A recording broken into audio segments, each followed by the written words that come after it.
Allah Bapa, Tuhan Yesus Kristus dan Roh Kudus, terima kasih Tuhan untuk kesempatan pagi menjelang siang ini yang Tuhan berikan kepada kami. Tuhan Yesus, terima kasih kami rasakan hadirat-Mu ada di tengah-tengah kami. Apapun Tuhan yang menjadi permasalahan, problema, kecemasan, ketakutan, kekhawatiran dalam kehidupan kami, tapi kami percaya pagi hari ini Kau melawat kami Tuhan.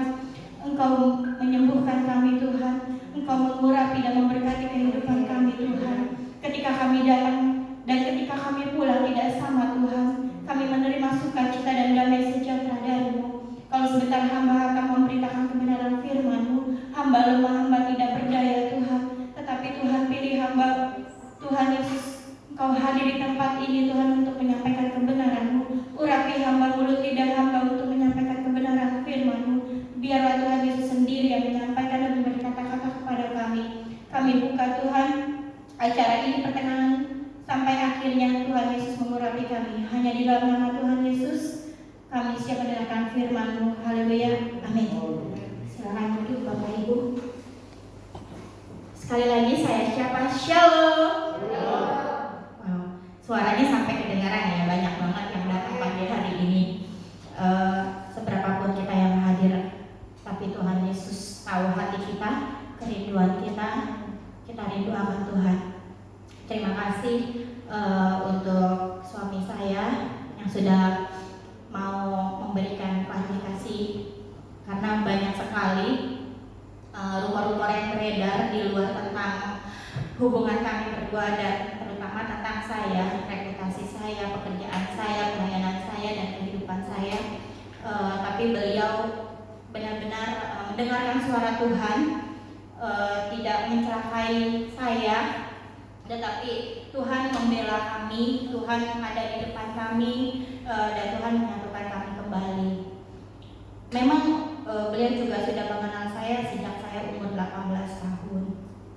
Jadi bukan hal yang baru atau hal yang sesuatu yang tabu untuk beliau mengenal karakter saya. Beliau juga bilang sama saya, banyak sekali wanita di luar sana yang mencoba mengganggu, bahkan merusak hubungan, memperkeruh justru kan, yang memancing emosi kami gitu kan. Tapi beliau malah memilih untuk bertemu, karena dia juga tahu istri saya seorang istri yang sabar.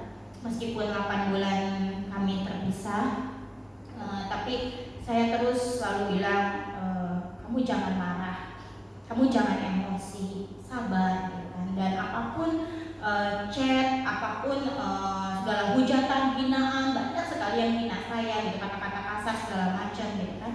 Tapi saya tidak pernah menanggapi, karena bagi saya gini, itu semua tidak benar.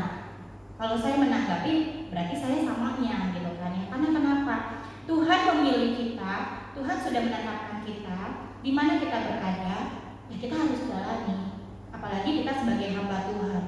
Kalau kita turun dari mimbar, tetapi kelakuan kita kembali lagi seperti orang-orang biasa, kita balik menghujat, kita balik menghina, kita balik mencemooh, apa yang akan ada di telinga kita gitu kan. Orang-orang, oh pasti menuding, pasti kan tangannya, jarinya kan menunjuk, padahal sebenarnya jari mereka ke mereka semua, tapi mereka tidak sadar.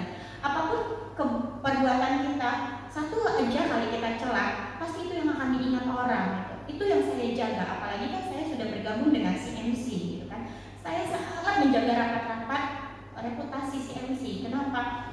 Saya tidak mempublis apapun yang ada di luar sana, baik medsos, bagi orang-orang yang coba menghubungi saya untuk mengklarifikasi semua. Saya bilang, Tuhan, selama 8 bulan kami berpisah, tapi saya masih ada di dalam rumah-Mu, artinya Kau benar-benar memilih aku. Tapi kalau aku tidak ada di dalam rumah-Mu, berarti selesai tugas saya. Ternyata kan saya malah memimpin, Tuhan mengangkat saya gitu kan. Bahkan Tuhan memulihkan rumah tangga saya. Artinya apa? Ada rencana Tuhan yang Tuhan sediakan untuk saya. Bukan untuk saya juga, tapi saya percaya untuk kita semua yang ada di tempat ini. Problema boleh datang, masalah boleh datang, kesakitan boleh datang. Sakit itu ada 2, yaitu sakit fisik dan sakit mental. Antara kita maju atau kita harus mundur. Antara kita mau memikul salib atau Tuhan menyerah saya nggak kuat lagi, saya lebih baik kembali ke masa lalu saya. Artinya apa? Tuhan bilang, tidak semua yang kamu alami itu melebihi kekuatan kamu. Saya cuma berdoa, Tuhan, kalau Engkau masih mau memakai aku, Tuhan sendiri yang berperang. Tuhan sendiri yang berdiri di atas badan saya. Karena kenapa saya kecil? Tapi selalu Pak Sekum dan Pak Ketum juga bilang kecil-kecil kawin. Karena kenapa? Bukan saya sendiri yang menginginkan hal ini terjadi. Tapi ada beberapa orang yang terus menyudutkan, bahkan mencoba untuk menghancurkan. Tapi kita percaya, kita punya Tuhan Yesus yang menciptakan langit bumi adalah Tuhan Yesus yang sanggup memulihkan segala sesuatunya. Amin. Tidak ada yang mustahil bagi Tuhan. Dari kehidupan kecil saya sakit, saya beranjak dewasa, saya ditinggalkan orang tua, ya kan, kedua orang tua saya sudah tidak ada, saya menjalani menjadi anak yatim piatu, sampai saya juga didera masalah dalam rumah tangga, tapi saya tetap melayani Tuhan. Dalam keadaan sedih pun saya cuma bilang sama Tuhan, Tuhan, ini keputusan aku. Aku ingin tetap setia dalam keadaan apapun. Karena kenapa? Firman Tuhan sendiri yang mengatakan, ikut Tuhan itu harus memikul salib. Ikut Tuhan itu murid-muridnya banyak yang di penjara, matinya juga nggak enak. Kalau saya pada saat ini masih berdiri dengan keadaan sehat, berbusana masih bagus, rapi, itu semua artinya apa? Tuhan menyatakan dirinya dalam kehidupan kita, Bapak Ibu. Tuhan ada bersama kita. Cuma terkadang kita yang nggak tahu apa sih maksud Tuhan. Kok terluka lagi, kok masalah lagi, aku nggak kuat. Jujur, 3 bulan, selama 3 bulan saya mendekam di dalam rumah. Saya trauma. Kenapa berujungnya seperti ini? Saya nggak kuat, Tuhan. Antara saya harus tetap melayani Tuhan dengan segala kondisi yang saya hadapi, hujatan orang di luar, atau saya harus mundur. Mundur artinya menghilang. Bahkan saya berpikir, sudahlah ganti nomor aja. Tapi karena kedekatan kita dengan Tuhan, itu fungsinya Bapak Ibu. Kedekatan kita punya iman, kita mendengar suara Tuhan dan Roh Kudus, pasti kita akan mendapatkan jalan keluar, solusi yang terbaik. Jangan, aku yang akan menolong engkau, aku yang akan berperang untuk engkau, aku yang berdiri di depan engkau. Terus maju dan jangan mundur. Kita semua yang ada di tempat ini adalah orang-orang pilihan Tuhan. Ada amin. Kita semua ini adalah orang yang akan dipakai Tuhan. Melayani Tuhan tidak harus berdiri di atas mimbar, Bapak Ibu. Melayani Tuhan tidak harus berkhotbah. Tetapi menjadi seorang Niti Agustina itu menghadapi rumah tangga yang didera hancur, reputasi saya dihancurkan, dijatuhkan karena banyak sekali orang-orang yang menghujat saya. Kamu sudah menjadi lawan, kamu sudah bermusuhan, kamu bantai istri kamu habis-habisan, cari kesalahannya habis-habisan, sampai orang gak bisa deketin dia lagi, sampai orang tidak mau menyentuh dia lagi. Tapi apa yang Tuhan mau? Dan Tuhan katakan kepada saya, sabar, baik, tunggu, semuanya akan selesai dengan baik. Itulah fungsinya kenapa kita harus dekat dengan Tuhan. Kita harus baca Alkitab, kita harus terus berdoa. Karena Tuhan menginginkan satu, Bapak Ibu, sesuai tema saya pagi hari ini. Kita dipilih Tuhan untuk menjadi apa? Menjadi garam dunia dan terang dunia. Amin. Kalau kita mundur, selesai sudah. Justru orang-orang akan berpikir, oh ternyata benar, Niti Agustina itu memang gak benar. Benar gak? Tapi Tuhan tidak menginginkan itu. Saya cuma bilang sama suami saya, dulu kita selalu berdoa bersama. Kalau kamu marah, saya selalu peluk kamu dari belakang. Dan suami saya sangat tahu saya orang yang sangat sabar, istri yang sangat sabar dalam keadaan apapun. Saya selalu mengalah, saya selalu diam. Dan saya percaya Tuhan pasti ada jalan keluar. Kalau tadi saya bilang kamu siap mengklarifikasi semuanya, siap, karena itu adalah tugas saya. Dan saya ingin mensupport kamu, ingin mendukung pelayanan kamu. Wah, puji Tuhan. Kalau bukan Tuhan yang melakukan itu, bisa gak Bapak Ibu? Tidak bisa. Tapi Tuhan jamah suami saya. Tuhan masukkan kata-kata positif. Kenapa? Agar iblis dipermalukan dan nama siapa yang dipermuliakan? Nama Tuhan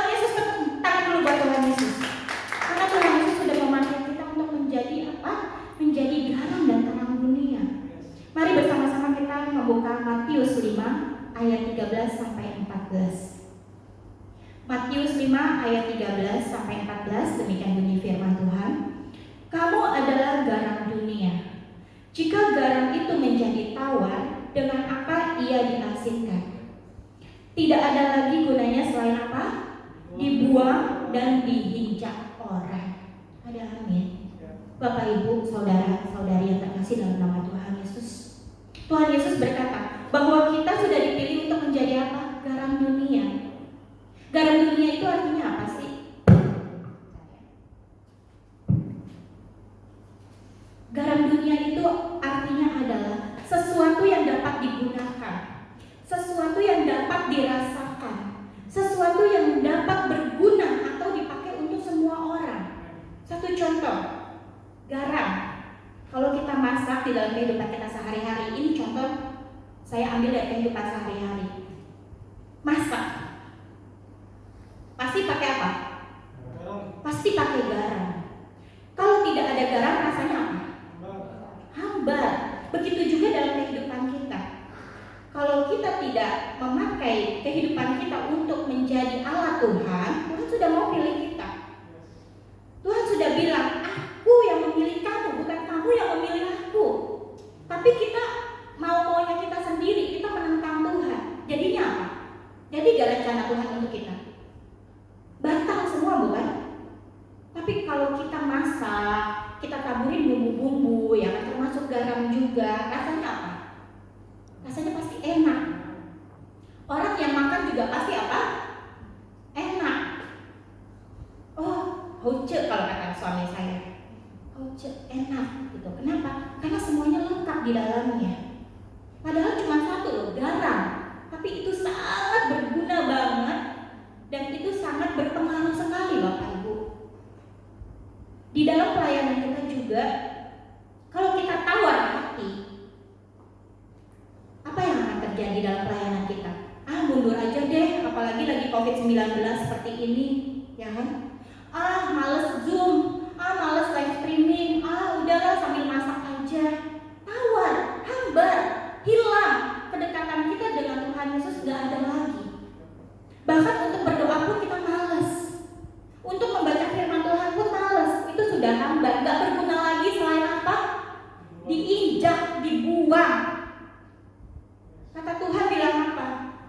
Kamu sudah aku pilih, tapi kamu tidak menjalankan perintahku. Kamu lebih mengikuti masa lalu kamu yang enak-enak, yang serba gampang, yang lebih instan, dapat uang segala macam, ya kan? Dalam keadaan seperti ini susah, banyak yang bangkrut.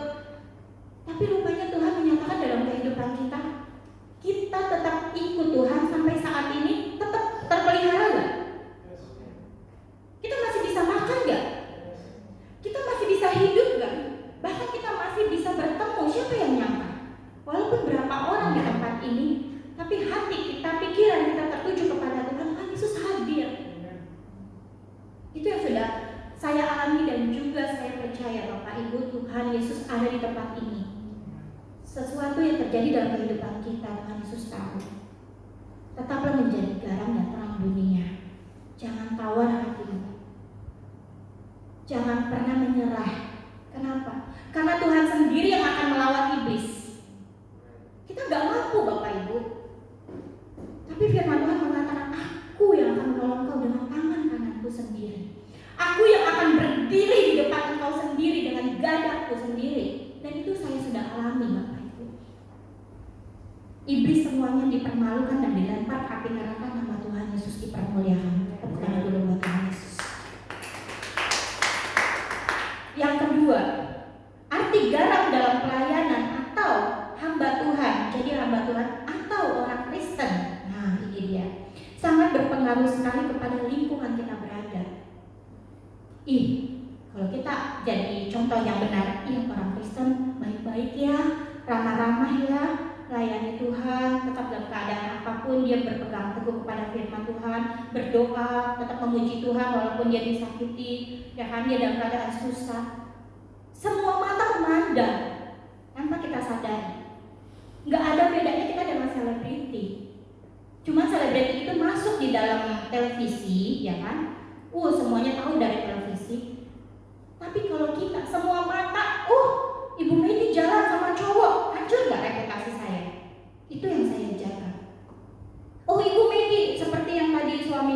bilang, habis ibadah jalan sama cowok ya kan, kemana-kemana, bahkan KKR ke Lampung, naik mimbar. Saya klarifikasi, saya aja naik mimbar baru kali ini selama si MC Grace berdiri, benar gak? Jadi itu semua iblis. Iblis tugasnya apa? Mencuri, menghancurkan, dan membinasakan. Kita kuat gak? Secara fisik kita gak kuat.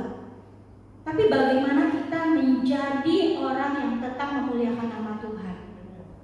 Bagaimana kita tetap berdiri di atas diri kita sendiri dan mengandalkan Tuhan?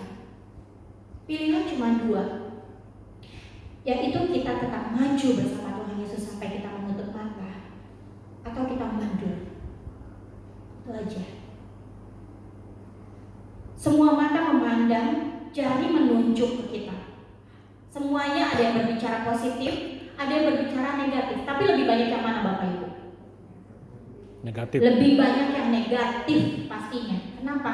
Kita 1000 kali berbuat baik, tapi di mata orang satu kita tercela, yang mana yang selalu diingat?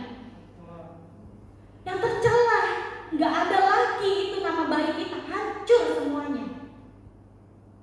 8 bulan saya mengalami itu, segala hujatan diserap, apalagi kan suami saya kuat di medsosnya ya kan, di Facebook, di Telegram, di Instagram, semuanya. Ada nggak satu huruf pun yang saya balas? Tidak.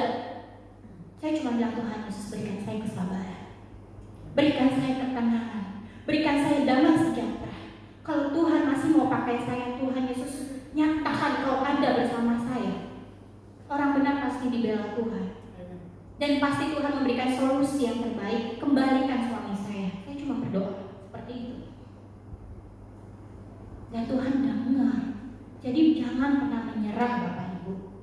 Apapun kondisi kita saat ini, andalkan Tuhan, karena kita tahu Tuhan Yesus itu setia. Janjinya dan yang amin. Ada amin? Amin. Jika kita melakukan yang benar sesuai firman Tuhan, maka akan membawa dampak positif bagi apa? Pelayanan kita. Benar tidak? Jemaat, tim, pengerja, ya kan? Dan termasuk juga lingkungan kita Bapak Ibu. Kalau hari ini saya bilang, waduh, tim saya ada yang sakit tiba-tiba, ya kan?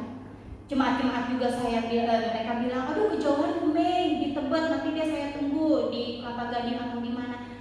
Saya nggak masalah, saya cuma berdoa, Tuhan, seberapa pun yang datang pagi hari ini, tetap hadirat Tuhan ada di tengah-tengah kita. Dan Tuhan akan memulihkan semuanya dengan baik. Dan Tuhan akan menjangkau jiwa-jiwa untuk kita. Percaya, itu iman Bapak Ibu. Tapi kalau kita mundur, kita tawar, kita nggak jadi terang lagi, kita nggak jadi garam lagi, itu akan hambar semuanya. Apalagi bapak-bapak ya, pasti kalau istri-istrinya masak kurang garam, komplain nggak? Komplain, nggak enak mah, kok tumben masakannya seperti ini.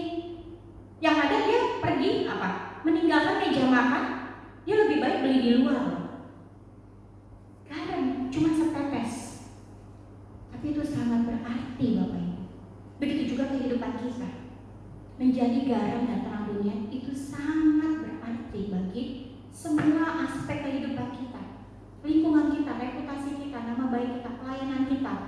Kenapa Tuhan Yesus ingin dipermuliakan?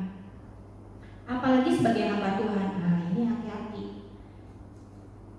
Jadi sorotan banget. Status saya ya, status kita. Kita makan aja salah, atau kita ketawa ngakak aja, ih itu kan hamba Tuhan, ih itu kan gembala sidang, itu jadi sorotan. Kok kelakuannya kayak begitu ya? Langsung kita jaga image ya? Pasti jaga image. Makan pelan-pelan ya kan, berpakaian rapi. Udah sampai rumah mah tetap aja kaki diangkat ya kan, ketawa ngakak-ngakak, marah-marah segala macam. Tinggalkan itu semua. Bukan saya bilang coba menjadi saya, tidak. Tetapi Tuhan yang akan mengubah kita sendiri. Tuhan yang akan memberikan solusi dalam kehidupan kita sendiri. Dan Tuhan yang akan menyelesaikan segala sesuatunya Bapak Ibu. Tetap melayani Tuhan. Ya paling dia, Pak Lendi tuh selalu siap. Saya bilang, Pak Lendi, walaupun minggu lalu batal ya Pak, tapi saya calling lagi Pak. Jadi siap Bu. Wah itu luar biasa. Kenapa? Apapun kondisinya, Tuhan tetap menginginkan kita orang yang dipilih menjadi garam dan terangnya. Pak Faris juga begitu. Pak siap ya Pak, siap Bu Mei. Yang saya kaget lagi, suami saya boleh gak ada ruang kesaksian? Kenapa? Saya mau klarifikasi semuanya. Oke, ya sudah. Puji Tuhan. Kalau bukan Tuhan yang gerakin bisa gak? Gak bisa. Karakternya keras, temperamen, emosional. Tapi kalau Tuhan bekerja, rendahkan hatimu, seperti suami saya tadi bilang, rendahkan hatimu, ikuti jalanku. Kalau jalanku tidak benar, baru kamu boleh lakukan apa yang kamu suka. Tapi ternyata apa? Perdamaianlah yang Tuhan mau. Kebenaranlah yang Tuhan tunjukkan kepada kita semua. Jadi kita harus menjadi contoh dalam kehidupan kita, Bapak Ibu. Di dalam setiap pekerjaan kita, di dalam rumah tangga kita, di dalam pelayanan kita. Itu sangat berpengaruh sekali. Sabar, mengalah, lemah lembut, menjadi orang yang tenang dalam menghadapi semua keadaan. Kenapa? Kita butuh damai sejahtera. Kalau kita sudah bilang Tuhan, kayaknya udah deh nyerah aja deh, nggak kuat, ada yang ngatain saya kebun binatang segala macem. Aduh, sampai teman saya juga bilang, Mei, hati lo terbuat dari apa sih? Gue mau beli deh hati lo kalau ada dijual. Kenapa emang? Lo kok bisa tahan semuanya gitu, kata-kata itu. Kalau gue sih gue udah hajar lagi. Enggak. Kenapa? Saya yakin Tuhan Yesus bela. Saya yakin orang-orang semuanya akan melihat bahwa Tuhan sudah pilih kita dan Tuhan tidak akan menelantarkan kita. Ada amin. Kita buka di dalam Matius 5 ayat 15 sampai 16 kelanjutannya. Demikian bunyi firman Tuhan. Lagi pula orang tidak menyalakan pelita lalu meletakkannya di bawah gontang, melainkan di atas kaki dian sehingga menerangi semua orang di dalam rumah itu. Demikianlah hendaknya terangmu bercahaya di depan orang, supaya mereka melihat perbuatanmu yang baik dan memuliakan Bapamu yang di surga. Kalau sudah kita memberikan yang terbaik untuk Tuhan, Tuhan juga akan memberikan yang terbaik untuk kita. Karena kenapa? Tuhan Yesus melihat setiap perbuatan kita, Bapak Ibu. Kalau kita berharap sama manusia, hancur gak? Kecewa gak? Saya berharap sama suami saya, siapa yang nyangka semuanya akan hancur? Tapi Tuhan ingatkan kepada kita semua, jangan pernah berharap kepada manusia, berharaplah kepadaku. Aku yang mencukupkan engkau, aku yang akan menyelesaikan semuanya, dan aku memilih engkau menjadi terang melalui apa? Perbuatan kita, Bapak Ibu. Lakukan yang terbaik untuk Tuhan. Tuhan menginginkan kita tidak hanya menjadi garam, tapi juga menjadi terang dunia. Fungsinya apa? Nah, garam sama pelita itu sama nggak fungsinya? Cahaya, terang, sama nggak fungsinya? Sama-sama dibutuhkan orang. Kalau garam untuk masak, ya kan, rasanya menjadi enak, ya kan, menjadi sedap. Begitu juga dalam kehidupan kita. Nah, seperti tadi saya sudah jelaskan. Nah, sekarang terang. Mati lampu. Kita nomor satu cari apa? Ada yang bisa jawab? Kita cari lilin, kita cari penerangan, ya kan? Kita cari lampu minyak supaya apa? Walaupun setitik aja cahaya itu, tapi itu bisa menyinari satu ruangan, benar nggak? Kita bisa bawa lilin itu ke kamar mandi, kemana kita melangkah, kita cari alat, kita cari senter, ya kan? Semuanya itu pakai apa? Setitik cahaya. Begitu juga dalam kehidupan kita. Kalau kita benar-benar memuliakan nama Tuhan Yesus, itu sangat berpengaruh sekali dalam kehidupan banyak orang. Kita bisa menjangkau jiwa-jiwa yang dari gelap menjadi terang. Tidak mudah, iya tidak mudah pasti. tapi ikuti proses Tuhan. Kalau Tuhan sudah memimpin kita, memilih kita untuk melayani Tuhan, pasti Tuhan Yesus bilang, engkau akan menjadi saksiku dimanapun engkau berada. Dan percaya, katakan amin. Apapun yang kita alami dalam kehidupan kita, kita terus bersaksi. Kita bisa bangun pagi aja, itu udah mukjizat, kebaikan Tuhan untuk kita. Kita masih sehat, saya masih berdiri, kita semua masih ada di tempat ini, itu semua kebaikan Tuhan. Karena Tuhan menginginkan apa? Kita menjadi garam dan terang dunia. Itu sangat berpengaruh sekali. Tapi ketika kita mencari penerangan itu nggak ada di mana ruangan itu, gelap. Kita nggak bisa melakukan aktivitas kan? Nggak bisa. Yang ada apa? Kita jalan ke sandung. Kita jalan ke sandung-sandung. Kita cuma nungguin kapan lampu nyala, kapan lampu nyala. Kita kepanasan. Yang ada apa? Muncul apa? Emosi gak? Emosi. Kapan sih lampu nyala? Mulai mulut kita dipakai untuk menghujat, marah-marah, akan dipakai iblis. Tapi kalau kita bisa cari lilin, kita nyalakan, kita taruh, terang nggak satu ruangan? Semuanya akan terselesaikan dengan baik. Walaupun kepanasan, sambil kita nunggu lampu nyala, tapi kita ada damai sejahtera, benar nggak?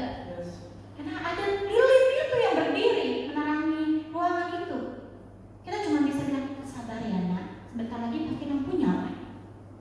Nomor satu yang kita cari apa sih? Damai sejahtera, kesabaran, buah roh, sukacita, ketenangan, sehingga semua aktivitas kita bisa berjalan dengan baik.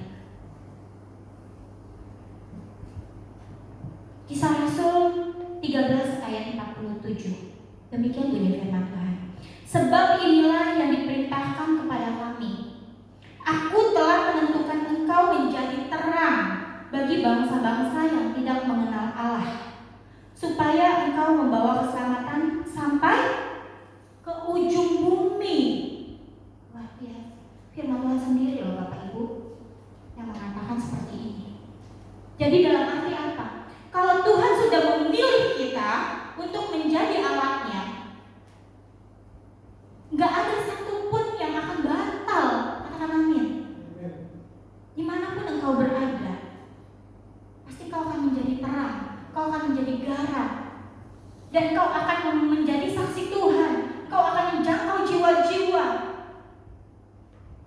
Itu kalau Tuhan sudah pilih kita, kita nggak bisa mundur. Iblis boleh menghancurkan kita, hanya mencoba ya, bukan untuk mengambil kita. Tapi ujung-ujungnya apa? Kalau kayak sinetron, kayak layar lebar, kayak dunia ini, ujung-ujungnya apa? The end, endingnya apa? Tuhan Yesus lah yang dipermuliakan. Tepuk tangan dulu buat Tuhan Yesus. Kita adalah orang pilihan Tuhan. Menjadi apa yang tadi? Menjadi garam. Yang kedua menjadi apa? Terang. Yang ketiga menjadi apa? Saksi. Kayak suami saya menjadi saksi loh, saksi hidup. Suami saya bilang, saya nggak mau cerai, hidup sama kamu. Saya maunya cerai mati. Oh, puji Tuhan. Artinya apa? Itu sudah komit yang dikatakan. Jadi jangan anggap lagi, Tuhan Yesus nggak ada. Tuhan Yesus ada. Cuma kitanya yang tawar hati, kitanya yang mundur, kitanya yang meninggalkan Tuhan. Sedangkan kita tahu Tuhan Yesus gak pernah meninggalkan kita. Tuhan Yesus selalu memantau. Depan kanan kiri kita selalu ada malaikat. Apapun yang kita ucapkan, apapun yang kita perbuat, itu harus kita pertanggungjawabkan di atas. Kayak kesaksian saya juga dibilang, surga neraka itu dusta. Ibu pendeta Maria Agustina, itu banyak sekali yang mengklarifikasi kepada saya. Benar gak? Saya cuma bilang, suami saya cuma emosi sesaat aja. Nanti juga semuanya akan terklarifikasi dengan baik. Ini cuma kata-kata lembut itu aja yang saya ucapkan kepada orang-orang. Saya tidak menentang, saya tidak membela diri saya.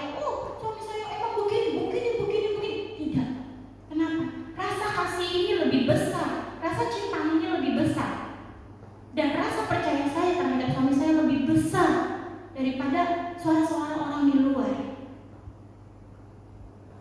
Saya bilang, kita makan yuk, gudeg kesukaan saya di Matraman. Gak mau, katanya. Emosinya masih meledak-ledak. Kita jalan yuk, berdua, kita ketemu yuk. Gak mau. Oke, aku akan menunggu kamu sampai kamu reda. Reda gak? Reda gak? Reda, bahkan ada di tempat ini tepuk tangan dulu buat Tuhan Yesus. Yang keempat adalah pelayan atau hamba Tuhan. Nah, jangan kotori mimbar.